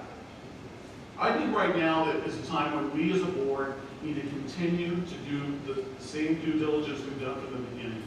I know what happens on this. If you don't like an answer to something, then you always are going to go back and say, the data wasn't right. Well, it didn't give you the answer you wanted, so you always say, well, the data's wrong. It's always going to be like that. We have so much data. If I would have brought the books to you that we've gone through on this process, it's about that high. You bet there's some wrong data here and there. But there's a lot of right data too. And you've got to somehow work through it as a community to be able to figure out what it is that we need to do for this community. And it's not going to be an easy decision, but it's a decision that we have to make. And I would ask you to stay the course. And I would ask that if you do vote, you vote for Jerry Stinger for that position. Thank you. Mr. Campbell? Okay. So, moving forward from here, I agree, the facilities discussion is going to continue. It has to, and we need to work that process and work on including the community groups and discussions that we've been having here this month, and some more will happen in the fall after the kids come back, as you know, people are gone in the summer. But we'll continue to have those community discussions. We'll continue to have those forums with teachers. We need to make that a safe and non-threatening environment so everybody's voice can be heard, and that is our goal, is to hear all of that. We need to remember that on top of all that, we still have the challenges of implementing Common Core and teacher and principal evaluations and developing a budget that we have to have done by the end of the month. So it's just a matter of time, and I know that's no consolation when people say we haven't heard from this group, and I apologize for that, but it really is a matter of time, and all those things need to be done. We need to continue to work at closing the achievement gap that we've talked about before between our higher end learning kids and our struggling learners. We also need to make sure that we focus on that. All those kids, it's in our mission statement that we will teach those kids to reach their potential. That means our high cap kids as well as the others. We've rearranged that cluster model. It's a transition, but now we're able to reach 200 kids where before we were able to reach 30. So we recognize that. We're trying to find and expand it on those kids. I think we need to do a better job in the school district of selling the positives we have. Part of this process is we look at schools like Union and Camas and Skyview and all those beautiful schools. We're working through the robotics program, and those schools come to our district. It's shocking because they walk into Mark Morris or they walk into Ryan Long and they go, oh my gosh, you still have a shop. You still have blades, you still have welders, you still have CNC guided laser cutting tools and plasma running tools. We have things those districts don't have. We have an aquatics program and a pool. We still have arts and music education. So I think we need to do a good job of selling the things that we do have, in addition to more flexible programs to reach all those kids. The other thing I'd like to see, and we have some great efforts on this now, is trying to involve more parental education and opportunities for parents to be involved in their school. We need to create a culture that says education is important for all of our students. It has changed. Our job base has changed. Our skills base has changed. And where these kids are going in the future, most of the jobs that they will hold don't even exist yet. We need to make it important and get the parents on board across the board that says this is important and get a commitment from them and the community, because we cannot do it without the community.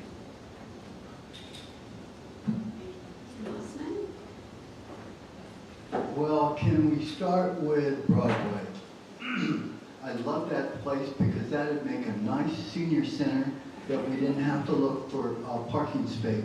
We could also rent it out or lease it out to the recreation department, so that we've taken Broadway right off the map right here.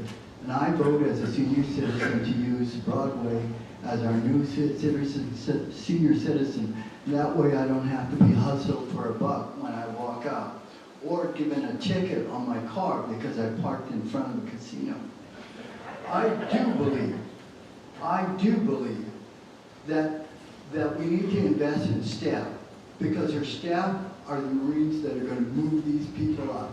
We're going to teach our kids because our staff's ready, they're in service. And we need to invest in staff, and then the second part is a strategy. Some strategy that's going to pull the community and the school together. We don't have that because we started at the wrong end of the horse when we started this building thing. Nobody ever thought of basing the tail when you're going down a road on a horse. We should have turned that thing around and started with the teachers. Second of all, we are, last time I checked, an education institution and not a bank, okay? We're not a bank. So we need to have some reserves, but we don't need a lot of reserves. We need to make sure our investment are in students. And lastly, I found it pretty disheartening that I asked a question that wasn't answered immediately. I wanted to know why in special ed, regular children going to summer school had 5 days, and autistic kids only had 3 days. So I called my friends in other states and I said, does that sound logical? And they laughed and they said, Jim, you realize that was your job here. You always made sure that it was equal.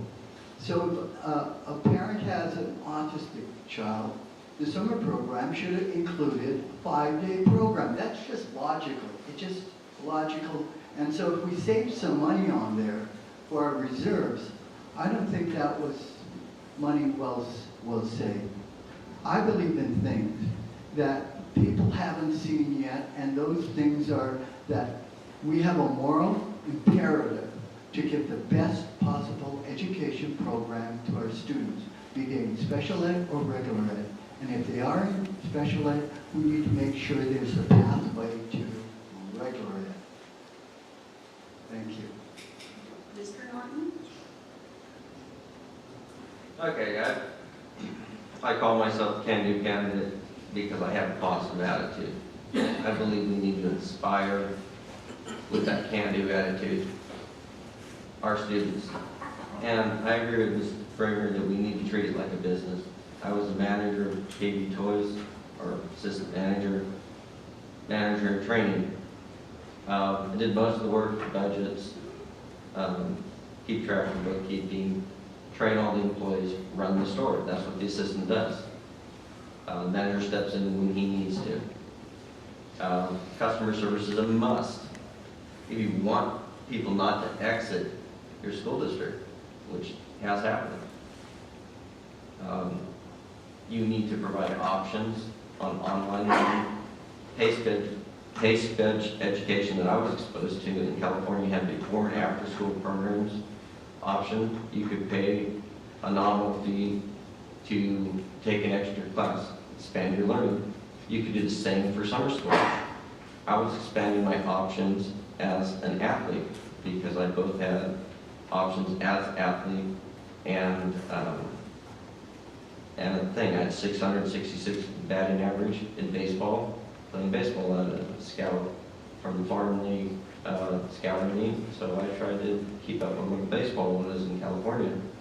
Also track. I had a 4:19-mile run.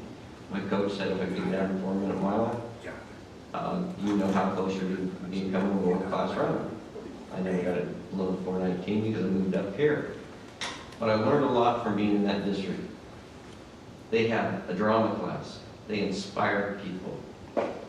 People like Dan Nickerson, he told me, you may be in special education, but you don't need to be. You can test out. I had a 3.66 GPA when I left California, and I wasn't in special ed 1.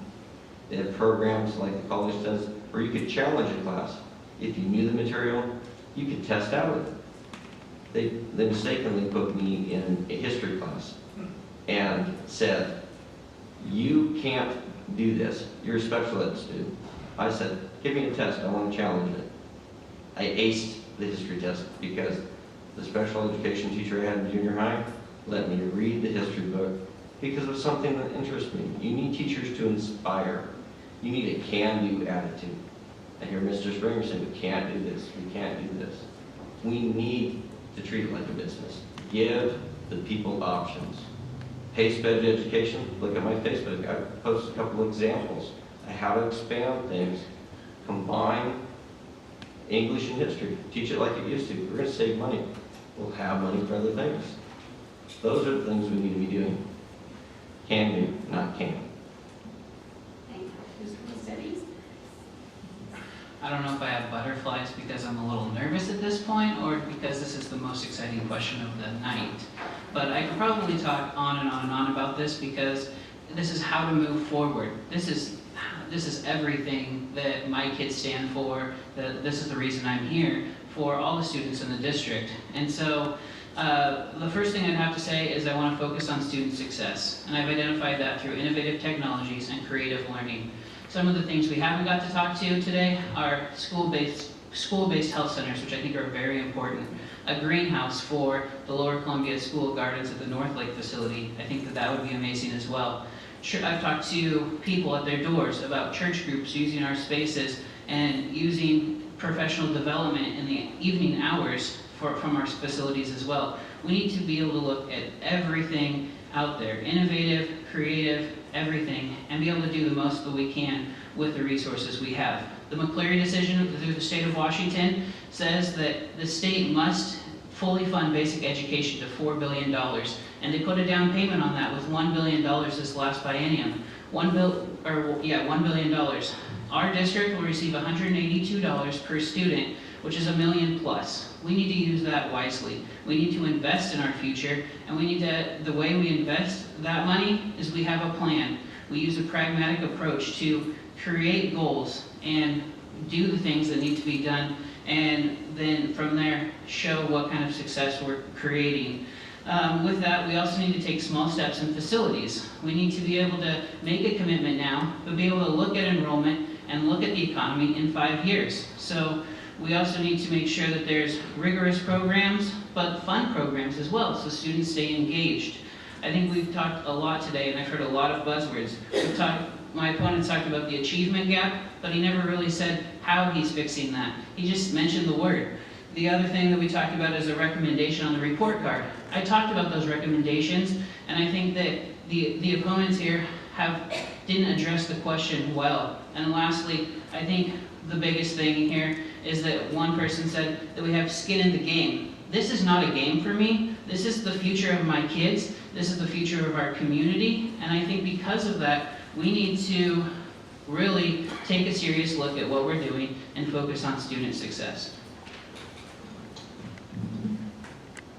Thank you. Each candidate now will be allowed 3 minutes for closing statements. And we'll begin with Mr. Stinger. 3 minutes.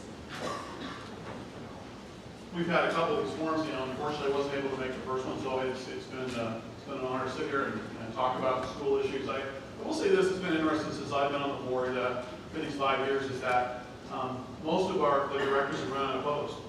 So, as much as in some ways it seems funny to have all these people up here, it's been a good thing because our community is engaging. And I'm telling you, there's not a more important position in this community than on the Longview School Board. We're dealing with the lives of our children. There's nothing more important. This community will only be good as the kids that we send out from this place. And so it's, with a lot of pride, I think that all of us can sit up here and say that we're all directing our efforts toward that end goal. I've already spoken a lot about proven leadership. Obviously, I'm stating my campaign on that. I want you to go back and look at the time that I've spent over these last 5 years and what I've done for this community. This is pretty much a thankless job, and for most respects, no one here is paid. We're volunteering thousands of our hours, our times, for our kids. And we all do it willfully and want to. And I want my kids to be able to have the opportunities that life can give them. There are some other things that I think are important for our future. I do think we need to get a 5, 10, and 20-year plan for our facilities.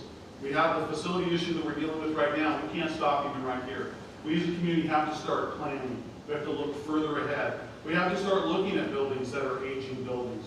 At what point do some of these buildings do you say, do we invest more money into this building, or is it time to put a new building up? Those are the kinds of questions we need to start talking about as well as a community to find out what we're going to do. I think we need to establish all-day kinder. That's about to start. That's going to be a big building block, I believe, for our future with our kids. Giving them that early intervention to come in and begin to learn, I think is going to start giving our kids an upper hand as they move forward with their education as well. So as we're beginning to implement it this year, keeping an eye on that, watching how that all flows through. We need to continue to develop our Common Core. That if kids come to any of our schools, they can come to Olympic. And if, as many of the kids that are in poverty or in need in our community often do, they pick up and they're there for a month or 3 months and then they move over to North Lake. Then they'll pick up because of the circumstances they have and they'll move over to Grand Valley.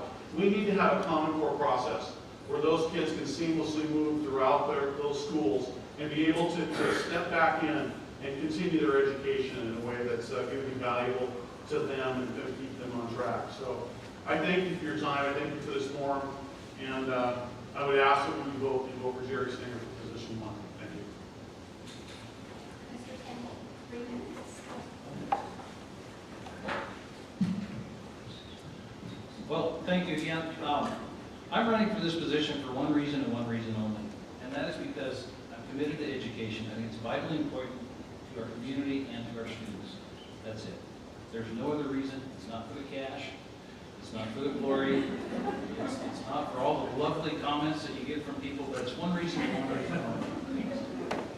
I think my proven record of being approachable. I've never gotten a call, I've never had a meeting request, either from teachers or constituents, even students, that I've ever turned down. I think that's a plus. I am very interested in hearing you and what you have to say, and I will stand on that until my dying day. I think it's important we remember that the day we approach a decision or leave a meeting, your last question is not, how does this affect the students? That's the day we need to stop doing what we're doing. Our declining enrollment with increasing facilities costs is going to continue to be a major issue. I do think we need to develop a long-range facilities plan, but I think we also need to revisit that from time to time, whether it be on a 5-year cycle, would probably be about the maximum. The question is, how long do we kick the can down the road? We've already been kicking it down the road for about 13 years as our enrollment started declining in 99, 2000, and we've lost 1,100 kids. Are we in fiscal peril that we have to do it this year or the district will collapse? No. Do we need to do it next year? Do we need to look at it and start approaching this and having the conversation because of the cycle it takes to successfully transition, whether it be a secondary school or an elementary school? Yes, I think the conversation is very important. However, keeping in mind that if we come out the other side and our educational plan and our implementation to the kids is not at least as good as what we have now or better, it's unacceptable. Classroom size increase is unacceptable. Staff cuts are unacceptable. As far as the portables, I'm so glad that I actually have a record because I'll sell them to you. You said you'll buy them and I'll sell them to you. It's pretty easy. If you look at the grade school distribution, there will need to be a readjustment of boundaries and stuff because Northlake has a number of them there. Northlake's full. All our other elementaries are not. That one's pretty simple to look at. I need to approach the achievement gap because I'll tell you, even though we've talked about it, how we do it, one, we stop moving the target. That makes it very difficult. If we're closing that achievement gap and we keep changing the standards and the standards-based tests that our teachers are shooting for, it's very difficult to achieve. So we need to advocate trying to stop the moving target. We are moving away from AYP and we've got the achievement gap index, work with the transitional bilingual kids. Don't put all our eggs in the AP classes. Give our teachers the latitude to teach to that, and with Common Core, hopefully we can implement that with across the district common curriculums, they can do that. So in any case, I'm about out of time, so thank you very much. I'd love to stay around afterward and answer your questions, and I would ask that you please vote for James Campbell.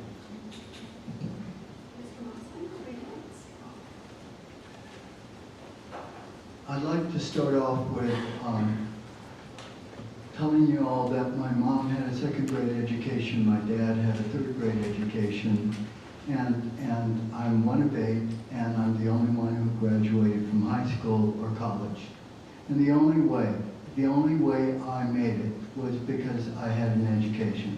The only way. And my mom and dad loved me for that, and my brothers and sisters hated me for that.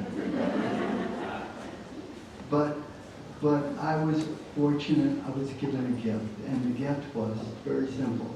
When somebody told me I couldn't do something, darn it, I was going to do it. And a good friend of mine who just passed away, Tiffany Kiker, and I were on the board for ARC, and we had a $7 million budget. And we were always fighting to make sure every dollar went right back to our developmentally disabled students.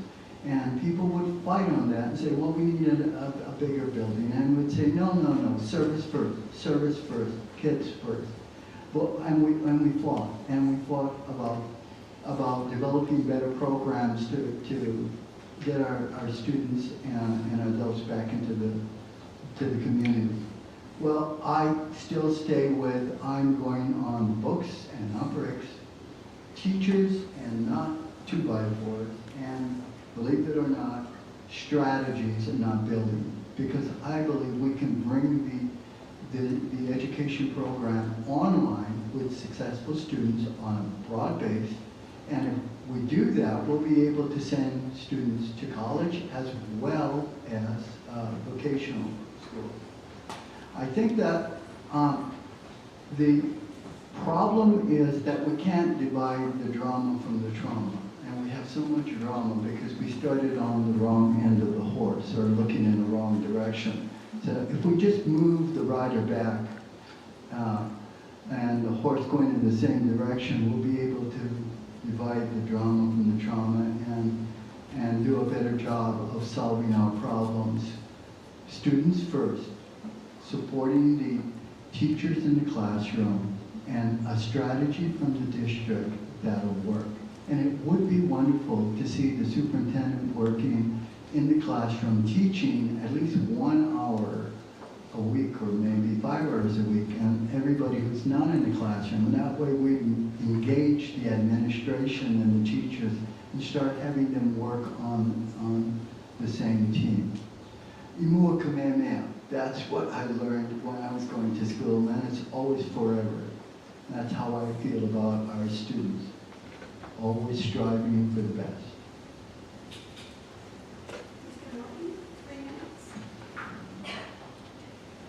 All right, we need to work on stop shuffling the deck and playing musical chairs with this test or that test. I've been in special education. They give me every test under the sun. Best test that I got was from Miss Shagnon, which was a placement test. It measured your aptitude. And the second best test I got was from the military. The rated my mechanical reasoning ability, IQ, at 210. And they give you an IQ test at every level of part of the military. Now, I have the aptitude to do a lot of different things. Some things are really simple to some people, not to others. Pace-based education systems, they challenge people to learn. They don't stop you to wait for the slowest person so you can go to the next lesson. These are options that we need to explore. We need to be customer service oriented to what the public wants. Are they going to withdraw their children like they have with homeschoolers? They don't have degrees at home teaching their children, and they're doing better jobs than these people up there with degrees or anybody in education because they have determination, a can-do attitude, not a can't-do attitude. I don't have a can't-do attitude. I'll get it done. I was the first person in my home, the first person in my family to buy a home. I put myself through technical school. I have not had to have a bailout. I've seen things coming. If we want prosperity in our country, the jobs that are in our country right now are energy-based. Energy independence lowers the price for all business to compete with foreign nations. Over taxation to corporations is just a backdoor tax on the consumer. It's just another way to say somebody else is giving you a free lunch. They're not giving you free lunch. They're going to get out of your back pocket when the state runs out of money and they'll raise your taxes. These are issues. We need to have a flexible school system. I think we should at least explore the option of modular units.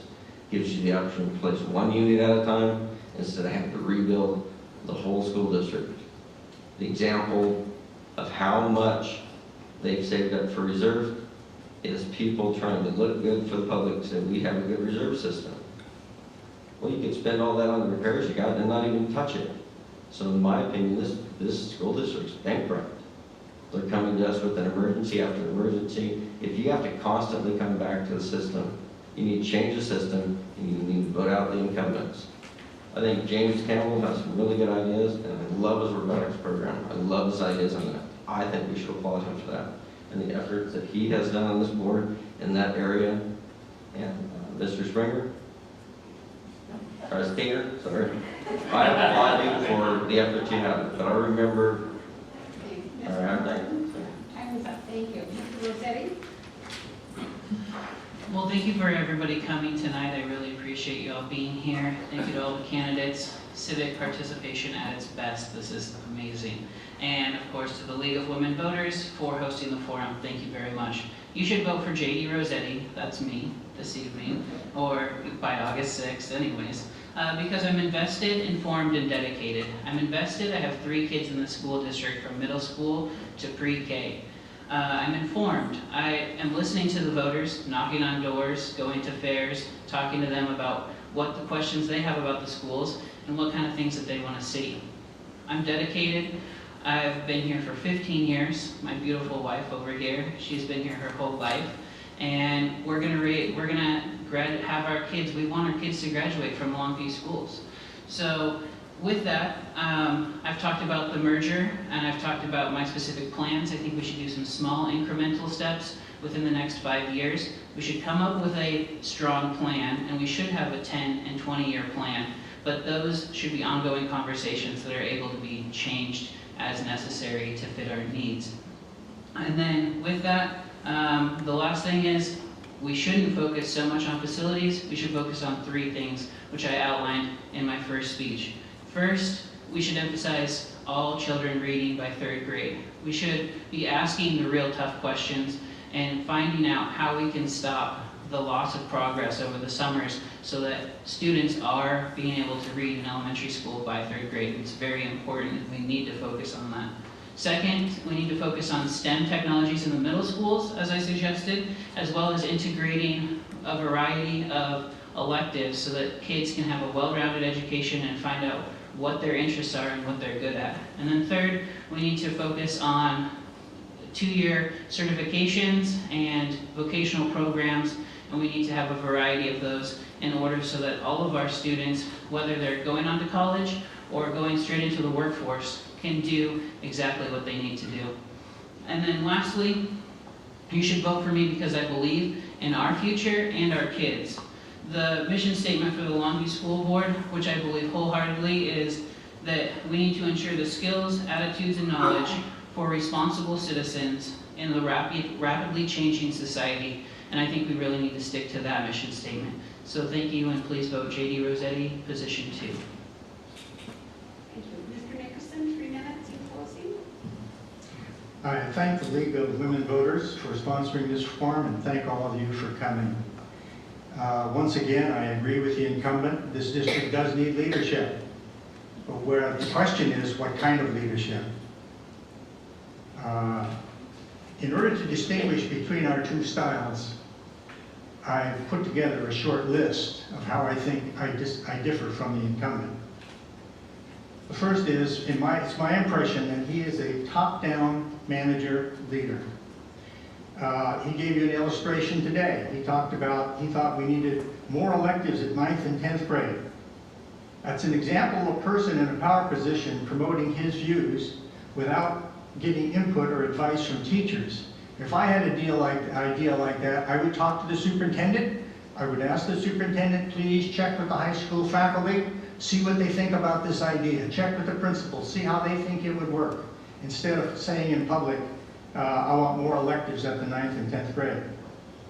Another example of top-down leadership at a board meeting, one of the board members asked for, put a motion on the floor to have a discussion about an advisory vote on the merger question. Just a discussion. Not a decision, but a discussion. It was seconded. The incumbent filed the key vote, which said no. He would not allow that discussion to occur. I've made a career out of listening to people. And when I listen hard, and I remember. I think that's how we differ. I would have voted yes on that. I would have had the discussion. I think we need to hear people's views. Another difference, how we perceive the role of the school board. In April 22nd of this year, there was a study session, and I attended this, and I could hardly believe my ears, so I went and I listened to the tape of it to make sure I was hearing it right. The incumbent went off on his belief that the role of the Longview School District Board of Directors is to promote something called University City. It's our responsibility to see that kids can get a 4-year degree without leaving town. When Barbara Westrick said, well, I think our role is K-12, he said, I think you're short-sighted. Skip Erling said, well, I agree with Barbara. And he said, well, let's just agree to disagree. I think my experience in education provides a new kind of leadership. The fact that I'm not from here brings a fresh perspective. I have no vested interest here except the welfare of the school district.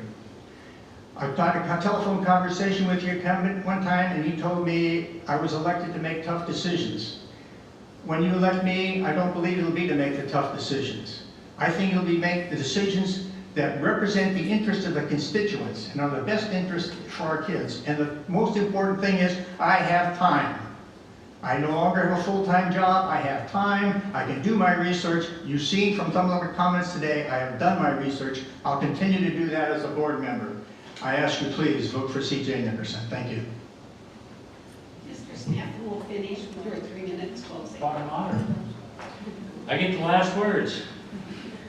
Well, I'd like to continue that thought about trying to force a system into your own viewpoint rather than to analyze the system and see what's already in place, what the teachers are saying, the feedback from the students and the parents, and then building your model from that. Anybody who works in engineering knows that's the way you do things. You don't try to force it according to the way you believe. That's like systems like communism. They do not work. The reasons they don't work is there are external ideologies that are applied to humans. Now, the incumbent, we differ in many ways, and I'm running because I'm a citizen that I saw what was going on with our school systems, and I just wanted to make it a choice by the voters to be able to decide what they want to have for the future, and it's up to them. Now, one of the things, I'm against the merger. There's too many fundamental reasons that the merger is wrong. Just even look at the traffic you'd have over there at RA Long with all the extra traffic. It'd be a mess. Another thing is, I'm against all-day kindergarten. Kids are kids. They need to grow up with their parents. Those are very formative years. I'm against having all year-round schools. Kids are kids. They're not children of the state.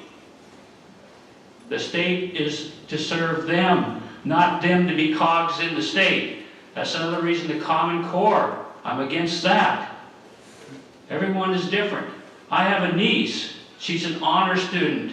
But she didn't talk till she was 4.5 years old, and they were all worried about her. What she was talking about was that she was reading a book. She could read when she was 4.5 and before. She just didn't feel it was necessary to talk. You can't stamp kids in these programs and try to run them through the grill.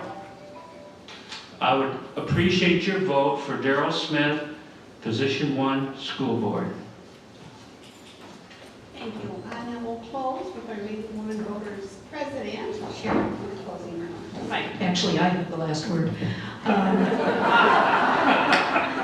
Okay, you've been a very good audience today. I want to thank you all for coming on the middle of a Sunday, and thank the candidates for showing up, and let's all give them a round of applause.